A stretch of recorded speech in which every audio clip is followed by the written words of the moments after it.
নমস্কার, আপনারা দেখছেন সংকেত মিডিয়া, সোজা কথা সহজভাবে।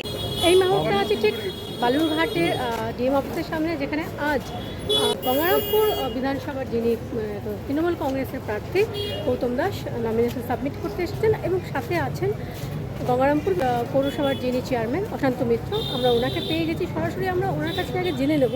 দাদা, নমিনেশন সাবমিট কি হয়ে গেল গঙ্গারামপুর পৌরসভার যিনি প্রার্থী আছেন গৌতম দাসের? হ্যাঁ, আমাদের গঙ্গারামপুর বিধানসভা আমাদের তৃণমূল কংগ্রেস যিনি প্রার্থী হয়েছেন গৌতম দাস, তিনি আজকে নমিনেশন সাবমিট করলেন। আর সেখানেই আমরা সবাই এসেছি তার হয়ে, এবং আজকে নমিনেশন সাবমিট তিনি করে দিলেন। এবং যে নিয়ম এর মধ্য দিয়েই এটা করতে হয় সবাইকে, যারা যারা প্রার্থী থাকে। তো সেই কারণে আগামী কাল থেকে তার যে কর্মসূচিগুলো, সমস্ত কর্মসূচি আমরা সবাই মিলে একসঙ্গে আগামী দিনে আমাদের তৃণমূল কংগ্রেসের প্রার্থীকে আমাদের জিতিয়ে আমাদের নেত্রী মমতা ব্যানার্জির হাতে তুলে দিতে হবে। এটাই বাস্তব, কারণ আমরা যেহেতু দলটা করি, তৃণমূল কংগ্রেসটা করি মমতা ব্যানার্জি এবং অভিষেক সামনে রেখে, সেই কারণে যেহেতু তাদের মনোনীত প্রার্থী, আমাদের তৃণমূল কংগ্রেসের মনোনীত প্রার্থী, তাকে জেতানোর দায়িত্ব আমাদের, কর্তব্য আমাদের। সেই কারণে আজকে এই নমিনেশনের মাধ্যমে আজকে প্রচুর মানুষের সমাগম হয়েছিল, হাজার থেকে 1,500 মানুষের এখানে আজকে এই নমিনেশন সাবমিটে তারা অংশগ্রহণ করে। একটা সুন্দর পরিবেশের মধ্য দিয়ে একটা মানুষের কাছে বার্তা পৌঁছে দেওয়ার যে ব্যবস্থা, সেই ব্যবস্থায় নমিনেশনের মধ্য দিয়ে সমস্ত মানুষের কাছে পৌঁছে দেওয়ার যে শুভ সূচনা হলো, তার থেকেই পরিষ্কার বোঝা যায় মানুষ স্বতঃস্ফূর্তভাবে আজকে এগিয়ে এসছে সবাই। এবং আগামী দিনে আমরা আমাদের গঙ্গারামপুর বিধানসভার যে বিগত দিনে এই সিটটা আমরা হেরে গিয়েছিলাম বিজেপির কাছে, এই সিটটা আমার দৃঢ় ধারণা যে এবার আমরা পুনরুদ্ধার করে আমাদের প্রার্থীকে জিতিয়ে আমাদের নেত্রী মমতা ব্যানার্জি এবং আমাদের নেতা অভিষেক ব্যানার্জির হাতে। বিরোধী প্রার্থী বিজেপির প্রার্থীকে দেখা গেল আজকে, সত্যেন রায় যিনি আছেন, উনিও এসেছিলেন। কোনো সৌজন্যমূলক আলোচনা বা কথাবার্তা কি হলো? সৌজন্যমূলক কথাবার্তা মানে, যেহেতু চেনা, তিনি এক সময় আমাদের তৃণমূল কংগ্রেস করতেন, তার সুবাদেই তার সঙ্গে জানাশোনা, যেহেতু আমাদের গঙ্গারামপুরের মানুষ বলা যায়, তো সেই কারণে একটা সবার সাথে সবার একটা থাকেই, সম্পর্ক থাকেই। দেখেন, রাজনীতি আমরা করি, রাজনীতির ব্যাপারটা আলাদা, আর ব্যক্তিগত সম্পর্ক একটা আলাদা। সেই কারণে উনি এসছেন, কথা বলেছেন, কেমন আছো, আমরাও জিজ্ঞাসা করছি, আমিও নিজেও জিজ্ঞাসা করছি আপনি কেমন আছেন, আপনি নমিনেশন সাবমিট তো শুনলাম আপনি করে দিয়েছেন। বললো হ্যাঁ আমি করে দিয়েছি।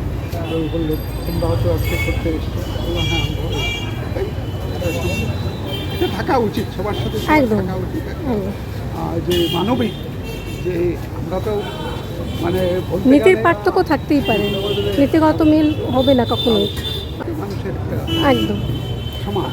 আপনাদের যে 6টি বিধানসভার 5টি 2 তারিখে নমিনেশন সাবমিট করেছিলেন তৃণমূল কংগ্রেসের যারা প্রার্থীরা ছিলেন, আজকে আপনাদের গঙ্গারামপুরের প্রার্থীও নমিনেশন সাবমিট করলেন। সেক্ষেত্রে আপনাদের 6 জন প্রার্থীরই নমিনেশন সাবমিট করা হয়ে গেল। সেক্ষেত্রে কোনো সমস্যার সম্মুখীন হতে হয়নি। যাই হোক, দেখেন এখন নতুন নতুন প্রতি বছর নতুন নতুন নিয়ম, সেই কারণে হয়তো কোনো ক্ষেত্রে কোনো হয়তো কাগজ ড্রপ করতে পারে, সেই সমস্যা। সেই জায়গাটা আমরা অবশ্যই রেকটিফাইড করে আমরা সেটা তাদের কাছে জমা দেওয়ার যে ব্যবস্থা, সেই ব্যবস্থাটা অলরেডি করে দিয়েছি। অসংখ্য ধন্যবাদ দাদা আপনাকে। এই মুহূর্তে দক্ষিণ দিনাজপুর জেলার বালুরঘাট থেকে আমি সবিতা, সংকেত মিডিয়া। ঢুকে গেছে।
Subscribe our channel.